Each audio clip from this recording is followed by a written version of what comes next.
જય શ્રી કૃષ્ણ વૈષ્ણવ. શ્રી ગુસાઈજી રચિત સ્વપ્ન દર્શન સ્તોત્ર તેના ભાગ 1 અને ભાગ 2માં આપણે શ્રી રાધાજીએ રાત્રિ દરમિયાન જોયેલા સ્વપ્નમાં શ્રી કૃષ્ણ દ્વારા પોતાને જે રસદાન થયું, જે સુખાનુભવ થયો, તેનું વર્ણન શ્રી રાધાજી ચંદ્રાવલીજી પાસે કરી રહ્યા છે. આ દર્શનની સાથે શ્રી રાધાજીને કેવો વિરહ થયો તેનું પર વર્ણન આપણે નિહાળ્યું. હવે ભાગ 3માં આગળનો ક્રમ આપણે દર્શન કરીશું. તેની પહેલાં જે વૈષ્ણવોએ ભાગ 1 અને 2 ન સાંભળ્યા હોય તે ડિસ્ક્રિપ્શનમાં સ્વપ્ન દર્શન સ્તોત્રનું પ્લેલિસ્ટ છે, તેની ઉપર ક્લિક કરીને ભાગ 1 અને 2 સાંભળી શકે છે. હવે આપણે આગળના ક્રમનો દર્શન કરીશું. જગતનો ભૌતિક કામ લૌકિક કામ છે. તે દેહ સંબંધિત તુચ્છ કામ સંસારીજનો ઉપર વિજય પ્રાપ્ત કરી પોતાની જીત મનાવે છે. આ વર્ણન રાધાજી ચંદ્રાવલીજી સન્મુખ કરી રહ્યા છે. અને આધ્યાત્મિક કામ તો બ્રહ્મા, શંકર, ઇન્દ્રાદિ દેવતાઓ ઉપર વિજય પાતાકા ફરકાવે છે. તે એ પ્રકારના ભૌતિક અને આધ્યાત્મિક કામ પોતાની પત્ની રતિ સહિત આવા સૌંદર્યને જોતા જ મૂર્છિત થાય છે. કારણ કે આધિદૈવિક કામરૂપ મદન મોહન તો મુરલી મનોહર મુકુટધારી સાક્ષાત કોટી કોટી મન્મથ સમાન હોય સર્વે કોઈને મોહિત કરે છે. તે વ્રજનાથ વૃંદાવન વિહારી જ સર્વોપરી દેવાધિદેવ છે. હે સખી, તેમને આધિદૈવિક કામવાળા વ્રજભક્તોને જીતીને વિજયપત્ર લખ્યો છે. હે સખી, એવા મધુર વેણુનાદ કરતા ત્રિલોક સુંદર મોહિની મૂર્તિ શ્રી શ્યામ સુંદર મુરલી મનોહર પિતાંબરધારીના દર્શન થતાં તૈલોક્યની કોણ સ્ત્રી મર્યાદાથી વિચલિત થઈ કુલ કાન લોક લજ્જાનો પરિત્યાગ કરી તેનામાં અનુરક્ત ન થાય. વળી હે સખી, ચારે પુરુષાર્થમાં ત્રીજા કામ પુરુષાર્થના સિદ્ધાંતનું રહસ્ય પણ વ્રજ યુવતીઓના સંગમાં જ પ્રગટ થયું છે. તે રહસ્યનું વર્ણન કરવાને કોઈનું સામર્થ્ય નથી, કારણ કે જગતનું કામ સ્વાર્થમૂલક છે, જ્યારે વ્રજ ગોપિકાઓનો અલૌકિક દેવાધિદેવ પરમ પુરુષ સાથેનો કામ સ્વાર્થ શૂન્ય છે. તેટલું જ નહીં, પણ પ્રેમ સ્વરૂપ હોઈને પ્રભુના સુખનો હિત ચિંતક છે. તેથી તેને તો અનુભવીનું હૃદય જ જાણે. હે સખી, તેમનું મદન ત્રિભંગી સ્વરૂપ વ્રજ ગોપિકાના મનનું આકર્ષણ કરનાર મહામંત્ર જેવું છે. દર્શન માત્રથી સર્વના દિલનું દોહન કરનાર છે. 14 ભુવનના ભૂષણ રૂપ છે. પરબ્રહ્મની સાકાર મોહન મૂર્તિ રૂપ છે. સૌભાગ્યવંત છે. 3 લોકની શોભાનો સાગર છે. સમસ્ત બ્રહ્માંડના નયનના પ્રકાશ છે. અર્થાત 3 લોકના નયનધારીઓના પરમ ફલરૂપ છે. હે સખી, એમનું પ્રતિબિંબ જાણે નિકુંજના કુસુમથી સર્વદેવોના સમુદાય કરીને પૂજાયેલો હોય તેવું છે. શ્રી વૃંદાવનમાં પુષ્ટિમાર્ગીય દેવતા સર્વ ભગવદીય સખા ગોપ એ જ છે. શ્રી ભાગવતે એ જ વર્ણવેલા છે. શ્રીધામ વૃંદાવન પુષ્ટિમાર્ગીય ભગવદીય વૃક્ષ લતાદી ફૂલરૂપે બિરાજમાન છે. તેમના ત્યાં શ્રી ઠાકુરજી બિરાજે છે. માટે વૃક્ષ લતા આદિ ભક્તોનું અંગ કોટાન કોટી કલ્પવૃક્ષ અને ચિંતામણી સમાન શોભે છે. હે સખી, તેમના શ્રીઅંગમાં દિવ્ય ફૂલના દર્શન થાય છે. તેથી જાણે પુષ્ટિમાર્ગીય દેવતાઓએ એકઠા મળીને શ્રી ઠાકુરજીને પૂજ્યા હોય તેમ લાગે છે. અને પુષ્ટિ ભક્તિનું ફળ જે અધરામૃત તેનું દાન કરવા ફૂલ્યા મનથી પ્રાર્થના કરે છે, તે ભક્તો પોતાના સુમનરૂપી ફૂલને આપ શ્રીને અંગીકાર કરવા વિનવે છે. સાચે જ વ્રજ ભક્તો પુષ્ટિમાર્ગીય દેવતાઓ છે. હે સખી, મારા સમસ્ત પુણ્યના સમૂહના પરમ ફલરૂપ તે સ્વરૂપનું દર્શન હતું. વ્રજ ભક્તોએ વ્રતચર્યાના નિમિત્તે કાત્યાયની દેવીની પૂજા કરેલી અને શ્યામ સુંદરને પતિરૂપે પ્રાપ્ત કરવા પ્રાર્થના કરેલી. તેમના મિલન માટે તાપ ક્લેશ 1 વર્ષ કર્યો હતો. તેથી તેમના તે વ્રતના અનંત ફલરૂપ શ્રી ઠાકોરજીએ દર્શન આપીને સ્વહસ્તે વસ્ત્ર પાછા આપી રસદાન કરેલું અને શરદ ઋતુમાં તેઓ તેમની સાથે રાસલીલા કરશે તેવું વચન પણ આપ્યું હતું. તેના ફલરૂપે સાક્ષાત મદન મોહનને મને આવા દર્શન આપ્યા છે. કોઈ એક વ્રજ ભક્તોના સમુદાયમાં કહે છે કે મેં પણ આપ વર્ણન કરો છો તેવું સ્વરૂપ દેખ્યું છે. તેથી આ વર્ણન શ્રવણ કરીને અત્યંત પુલકિત થઈને મુસ્કાઈને કહે છે કે હે સુમુખી, આપે અમૃત વચનથી જે સ્વરૂપ સૌંદર્યથી સુંદર વાત કરી તે સ્વરૂપનું મને સ્વપ્નના સંદેશથી સાક્ષાત અનુભવ થયો છે, થતો રહે છે અને તે તમો મારા અંગે અંગમાં પ્રત્યક્ષ અંગી ભાવે જોઈ લો. પ્રથમ મારી આવી દશા ક્યાં હતી? એ તો તમને તે સ્વરૂપનું દર્શન થયું હતું, તેથી તેના વર્ણન દ્વારા મારા હૃદયમાં ઉતરી ગયું અને તેથી મારી પણ એ દશા થઈ છે. આ સ્વપ્ન એવું જ છે જેના શ્રવણ માત્રથી સાક્ષાત સ્વરૂપનો અનુભવ થાય છે. તો આપના અનુભવની તો વાત જ શું વર્ણવાય.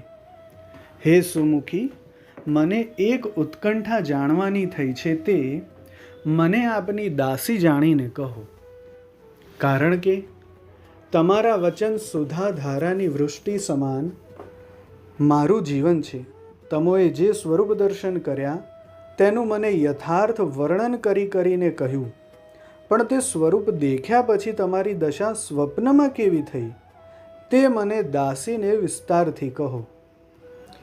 આ વચન સાંભળીને સુંદર સુમુખી શ્રી રાધાજી સુખ પામીને કહેવા લાગ્યા, હે સખી, સ્વપ્નમાં પરમ મનોહર સ્વરૂપના દર્શન થતાં હું મન સહિત આખી પ્રેમાવેશથી તેમની સૌંદર્યશ્રીના સમુદ્રમાં લીન થઈ ગઈ.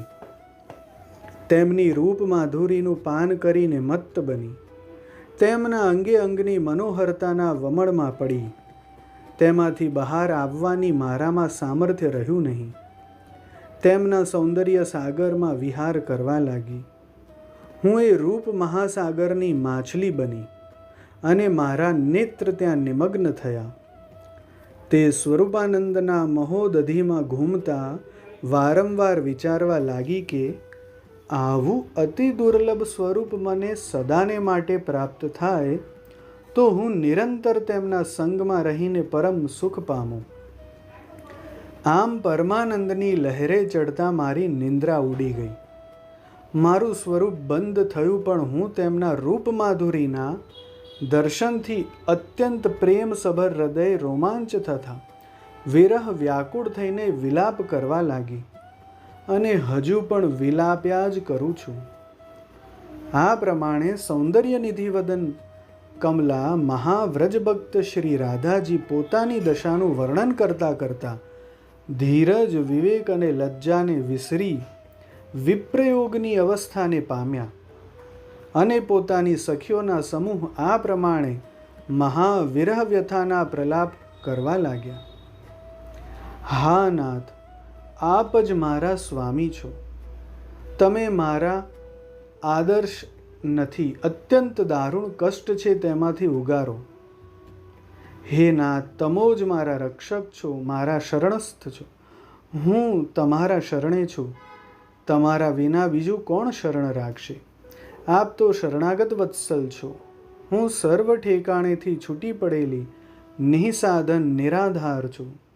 એકમાત્ર તમારો જ આધાર છે. હે ગોપીજન વલ્લભ, હે મારા પ્રાણના પોષક અને રક્ષક. નાથ, હે વૃંદાવન ભૂષણ, મારી વિહરિણીની વિનંતી સાંભળો. હું ક્યાં જાઉં, શું કરું, ક્યાં રહું, કોને વાત કરું, મને સમજ નથી પડતી. આપ તો ચતુર શિરોમણી છો. આ પ્રમાણે અત્યંત વિલાપ કરતા તેમના તનમાં વિપ્રયોગાગ્નિની આગ ધકી ઉઠી. ક્ષણિક શાંત થાય અને તુરત જ ધુરંધર વિપ્રયોગનો દાવાનળ ભભૂકવા લાગ્યો. અને હે મારા અંતરના આનંદ, હે નંદન, અમો શરણ પડેલાને સંતાપો છો તે સારું કરતા નથી. તે તમારા માટે તદ્દન અનુચિત છે. તમો તો વ્રજનાથ છો, વ્રજની આરતીને હરનાર છો. અમોને દર્શન આપીને આપના સાનિધ્યથી અમને સર્વથા શીતલ કરવા જોઈએ. આવા કરુણ વિરહના પ્રલાપ શ્રવણે પડતા સમસ્ત વ્રજ ગોપિકાઓ પણ વિરહ સાગરમાં ડૂબ્યા. ત્યાં તો રાધાજી પુનઃ જલ્પના કરવા લાગ્યા. આ પ્રમાણે અત્યંત વિરહ વચન ઉચ્ચારતા શ્રી રાધાજી શ્રી શ્યામસુંદર સાથે તન્મયતાને પામ્યા અને તેથી તેમના હૃદયનો ગુપ્ત ભાવ અત્યંત આસક્તિના વચન દ્વારા પ્રગટ થયો. હે સ્વામી, તમારું ચરણ કમલ જાણે અખિલ બ્રહ્માંડનું એક સુખ સ્થાન હોય તેવું છે. ભક્તોના સૌભાગ્યનું પરમ ફળ છે. હે નાથ, હું આપની સુહાગણ છું. શ્રી ઠાકોરજી તો સર્વ વ્રજવનિતાઓના સ્વામી છે. ત્યાં મારા સ્વામી છો તેમ કેમ કહે છે? ત્યાં કહે છે કે આ સુમુખી પ્રિયતમા સ્વામિનીજી કહો કે મહદ વ્રજભક્ત કહો કે રાધાજી કહો, તેમના પોતાના પ્રેષ્ઠ પ્રિયતમમાં પ્રાણ જોડાઈ ગયેલા છે. ફક્ત દેહ જ લીલાર્થે જુદો છે. ત્યાં એક જ પ્રાણ અને બેહ દેહ પ્રિયા પ્રીતમના છે. છતાં ભજનાર ભક્ત માત્રના ભગવાન છે. ઉદ્ધવજી શ્રી કૃષ્ણનો સંદેશો લઈ મથુરાથી વ્રજ પધાર્યા ત્યારે તેમણે આ જ વ્રજના મહદ ભક્તને જ્ઞાનનો ઉપદેશ આપ્યો હતો. છતાં પણ તેમનો શ્રી શ્યામ સુંદરમાં એક ચિત્ત પ્રાણ હોય પ્રેમ રસાત્મક પ્રભુ સિવાય ક્યાંય પણ તેમનું મન ચિત્ત બુદ્ધિ લાગ્યું નહીં અને તેમનો ભાવ પ્રભુમાં એક તાન રહી જરા પણ ખંડિત ન થયો. ઉદ્ધવજીએ વ્રજનાથના વિરહી પ્રેમી ભક્તોનો વચન શ્રવણ કરી તેઓ પણ પ્રેમથી પીગળી ગયા. આવા વ્રજભક્તના ચરણરજને પોતાના શિર પર ચઢાવી અને વિરહમાં પ્રભુનું વદનચંદ્ર જોતા બોલ્યા કે વિધાતાએ ચંદ્રને કલંકિત કહ્યો છે તે બરાબર નથી. મારા સ્વપ્નના શ્યામચંદ્રના મુખકમલમાં કંઈ કલંક નથી, માટે વિધાતાના શબ્દથી ઠગાશો નહીં. હે નાથ, હે નયનાભિરામ, હે દૈત, હે રમણ, દર્શન આપીને દુરાવ શું કરો છો? તમારા દર્શન વિના મારી ઘડી પણ અધન્ય થઈ રહી છે. તમોએ દર્શન આપી પ્રથમ તો મારા નેત્રને ઠગ્યા છે, વચન સુધા દ્વારા કર્ણને ઠગ્યા ને આલિંગન દ્વારા સર્વ ઇન્દ્રિયોને રોમે રોમને ઠગ્યા છે. તમારા હાસ્ય કરતા વદન કમલના દર્શનથી આશાએ જ મારા પ્રાણ ટકી રહ્યા છે.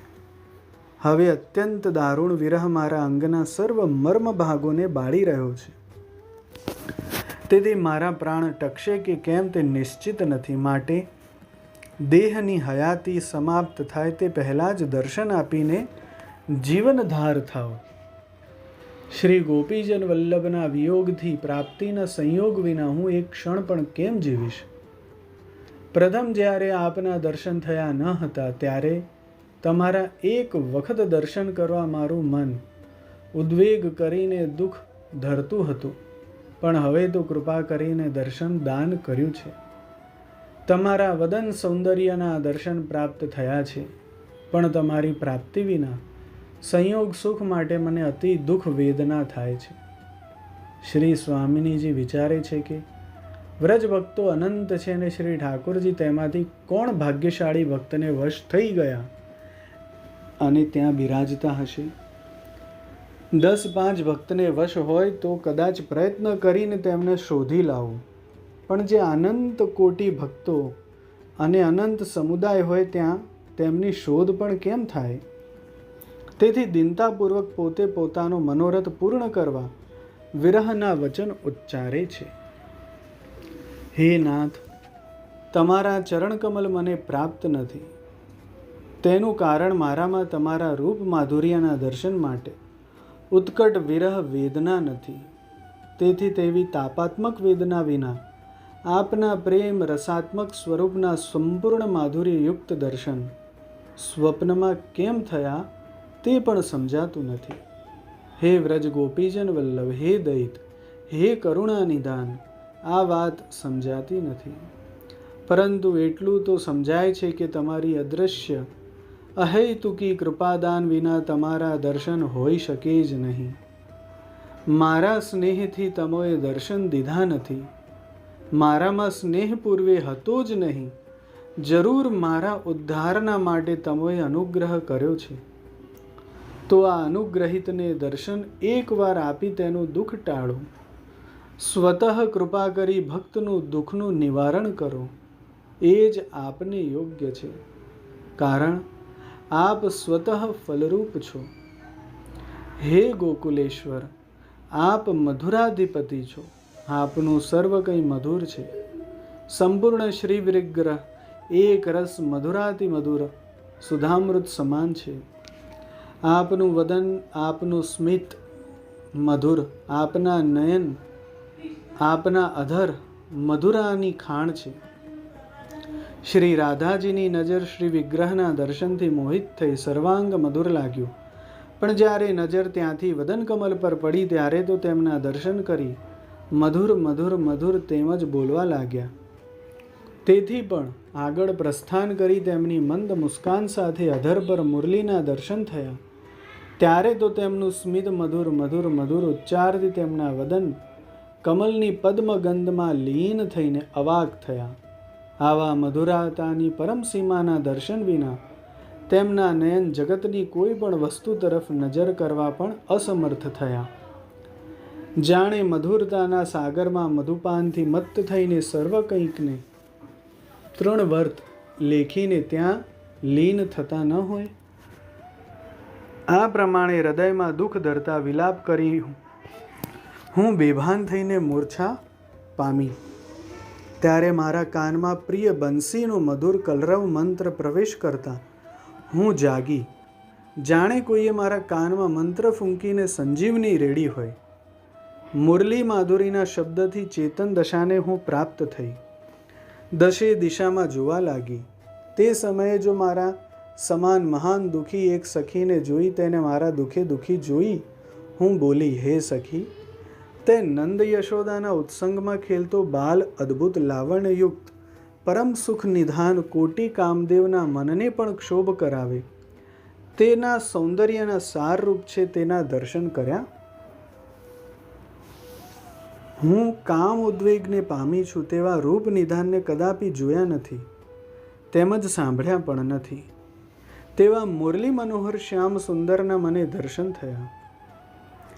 તેમની મુરલી માધુરીના શ્રવણથી કોણ મોહિત થયું નથી. તેમનો વેણુના ત્રણેય લોકમાં વિલાસને પ્રાપ્ત કરી રહ્યો છે. ત્રણેય લોકની સુંદરીઓના મનરૂપી વાસમાં પ્રવેશ કરી મદન વ્યાધિથી વિરહ દશાને પમાડે છે. સ્થિર તથા ચરના ધર્મોનો વિનિમય કરી રહી છે. આ પ્રમાણે દરેકની વિપરીત દશા કરી મુરલી સુધાસ્વાદ માટે સૌ કોઈ સ્થાવર જંગમ માત્ર ચિત્રવત થયા. હે સખી, તે શ્રેષ્ઠ મુરલી મનોહરના વેણુનાદે મને પણ અસ્વસ્થ કરી. મારા પ્રાણ વ્રજાદીપ પાસે જઈ પહોંચ્યા. તેમના અને મારા પ્રાણ એક થયા. તેથી કોઈ પણ ઉપાય મારા મનનું સમાધાન શ્રી શ્યામ સુંદર સાથેના મિલનના વિના થાય તેમ નથી. હે સખી, આજે યમુના તટે તમાલ વૃક્ષના જેવા શ્યામ સુંદર લલિત ત્રિભંગી સ્વરૂપે પોતાના નિતંબ પર શ્રીહસ્ત કમલ રાખીને ઊભેલા મેં જોયા અને તેને પોતાની તિરછી નયન કટાક્ષ દ્વારા મારા મનરૂપી ચિત્તને મોહી લીધું. તેના સ્વરૂપ સૌંદર્યે ગોપોની કુલવધુઓના કુલધર્મ તેમજ ધૈર્યને છોડાવી દીધા છે. તેમના સર્વના તમામ ધર્મ લૂંટવાને માટે જ તેમણે ત્રિભંગ સ્વરૂપ ધારણ કર્યું છે. શ્રી વિઠ્ઠલેશ પ્રભુ એટલે શ્રી ગુસાઈજી ચરણે શ્રી રાધાજીના સ્વપ્ન દર્શનનો મહારસ અધિકારી ભક્તોના અમૃતપાન માટે પ્રગટ કર્યો છે. કોઈ વ્રજભક્ત આ મહદ વ્રજભક્તની વિરહ પીડાની કથા સાંભળીને કહેવા લાગ્યા કે અન્ય વ્રજભક્તો પણ તે રાધાજીના દશા જોઈ તેમના વિપ્રયોગના ઉદ્ગાર શ્રવણ કરીને આરતી તાપ ક્લેશ પ્રગટ થતા વિરહથી વિકલ થયા અને પરસ્પર કંઈ ઉપાય ન જાણવાથી પૂછવા લાગ્યા, શ્રી ઠાકોરજીના મિલન માટે શું કરું છું? ક્યાં જઈશું? તેઓ અત્યારે ક્યાં બિરાજે છે? કોને મળીને આપણી વાત કરીશું? અરે આ આપણી વાત કોઈ સાંભળે તેમ પણ છે? એવું જગતમાં કોણ છે જે આપણું દુઃખ જાણીને મટાડી શકે? આપણા હૃદયાગ્નિને શાંત કરે તેવો કોઈ ઉપાય જ નથી, કારણ કે શ્યામ સુંદર તેમની મધુર ચિતવનથી મને બળાત્કારે ખેંચી રહ્યા છે. હવે તો વિશ્વાસ એક જ ભરોસો છે. શ્રી શ્યામ સુંદર કોટી જન્મના સાધનથી પણ અપ્રાપ્ય છે, છતાં નિઃસાધન થતાં કેવલ એક દૈન્ય જ તેમની પ્રસન્નતા પ્રાપ્ત કરીને દર્શન આપે છે. અહીં શ્રી વિઠ્ઠલેશ પ્રભુ ચરણ પોતે જ શ્રી ચંદ્રાવલી સ્વરૂપે બિરાજે છે. તેઓને શ્રી સ્વામિનીજી શ્રી રાધાજી જે સ્વપ્ન દર્શન કહી સંભળાવ્યું તે જ આપ આ સ્વપ્ન દર્શનમાં પ્રગટ કરી રહ્યા છે. તાત્પર્ય એ છે કે શ્રી રાધાજી જ યુગલ લીલાના મુખ્ય અધિકારી છે. તેઓ જ મર્યાદા રહિત વિશુદ્ધ પુષ્ટિ લીલાના અનુભાવના મુખ્ય અધિકારી છે. તેથી શ્રી પ્રભુચરણા સ્વપ્ન દર્શન શ્રી ચંદ્રાવલીજીના ભાવે પ્રદર્શિત કરતા હોવા છતાં પણ પ્રાર્થનીય મનોરથ શ્રી શ્યામ સુંદરની પ્રાપ્તિ તે શ્રી રાધાજી કૃપા દ્વારા મને શક્ય થઈ છે તેવું તેમણે આ સ્વપ્ન દર્શન દ્વારા નિગૂઢ રહસ્ય પ્રગટ કર્યું છે. આમ આ સ્વપ્ન દર્શન સ્તોત્રનું વર્ણન શ્રી ગોસાઈજીએ આપણા વૈષ્ણવોના કૃપાર્થે પ્રગટ કર્યું છે. તેનું વારંવાર ચિંતન મનન કરતા અહીં આપણે વિરામ લઈએ છીએ અને આવનારા વિડીયોઝમાં આના જ જેવા પ્રાચીન અને ગૂઢ શ્રી કૃષ્ણ શ્રી રાધાજીની લીલાઓના ગ્રંથોના દર્શન કરીશું. જય શ્રી કૃષ્ણ.